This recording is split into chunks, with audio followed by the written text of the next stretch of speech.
बाहेर बघा किती छान पाऊस पडतोय आणि पक्ष्यांचा किलबिलाट पण किती सुरू झाला आहे आता. पाऊस आला त्यामुळे पक्ष्यांनाही खूप आनंद झालेला आहे.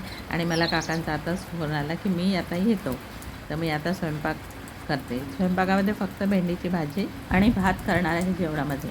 बाहेर पाऊस येतो आहे आणि इथे ओट्याजवळ थोडंसं गळतं, म्हणून साधा स्वयंपाक करणार आहे. तसंच संध्याकाळचा मी साधाच करते, वरण भात भेंडी भात असं.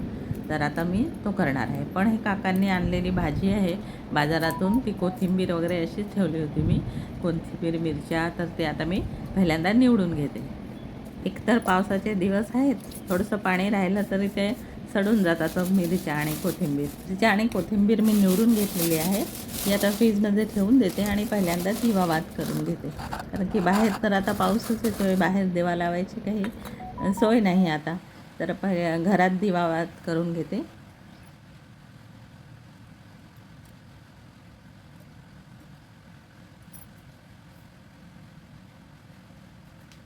भाज्यांमध्ये ह्यावेळेस फक्त काकांनी भेंडी, टमाटर, कोहळं आणि लौकी आणलेली आहे. कोथिंबीर मिरच्या आणल्या होत्या. कांदे, बटाटे आणि वांगे आणलेत माझ्यासाठी, काका ते खात नाहीत. तर मी भाजी आणली तेव्हा ते पटकन तसंच ठेवून दिलं फ्रीजमध्ये, काही निवडलं नाही, म्हणून आज त्या पहिले निवडल्या भाज्या.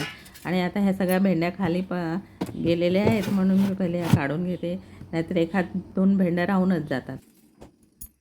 पावसाळ्याच्या दिवसात भाज्यांना माती खूप लागलेली असते, माती कचरा लागलेला असतो, म्हणून त्या स्वच्छ धुवून घेतल्या पाहिजेत भाज्या.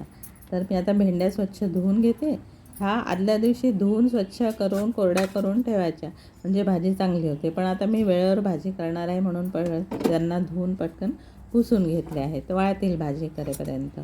भाजीसाठी मी 3 कांदे घेतलेले आहेत.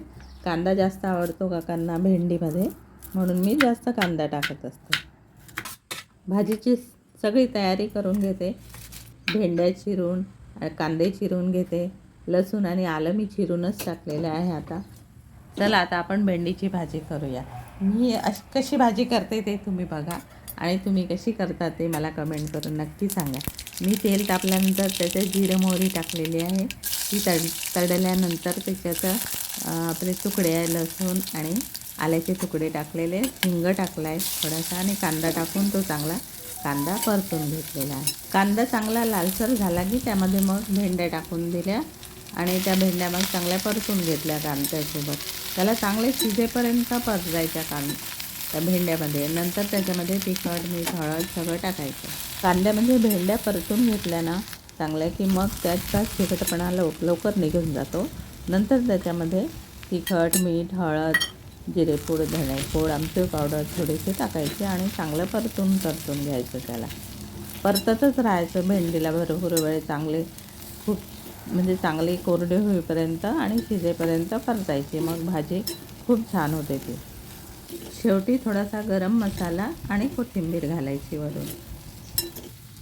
मी दुसऱ्या शेगडीवर भात शिजायला ठेवला आहे, कारण की मला भेंडी भातच करायचा आहे आता. भेंडीच्या भाजीला अजून परतून घेते छानपैकी. भेंडीची भाजी जितक्या वेळ परताल ना छानपैकी, तशी ती भाजी अजून खूप छान होते, म्हणून तिला चांगली होईपर्यंत पुष्कळ वेळ परतायची. आता भेंडी शिजून गेलेली आहे, तिला मी अजून परतते थोडीशी आणि मग झाकण लावून ठेवून देते, म्हणजे भाजी तयार आहे. कोणाकोणाला ही भेंडीची भाजी खूप परतलेली अशी कडक आवडते. आता मला तेवढी म्हणजे आमच्या घरी तेवढी नाही आवडत, फक्त शिजलेली आहे ती. आता मी बंद करून ठेवते गॅस. भात पण माझा होत आलेलाच आहे. माझा व्हिडिओ आवडला असेल तर व्हिडिओला लाईक, शेअर आणि सबस्क्राईब नक्की करा. श्री स्वामी समर्थ. पुन्हा भेटू पुढच्या व्हिडिओमध्ये. तोपर्यंत आनंदी राहा आणि माझे व्हिडिओ पाहत चला.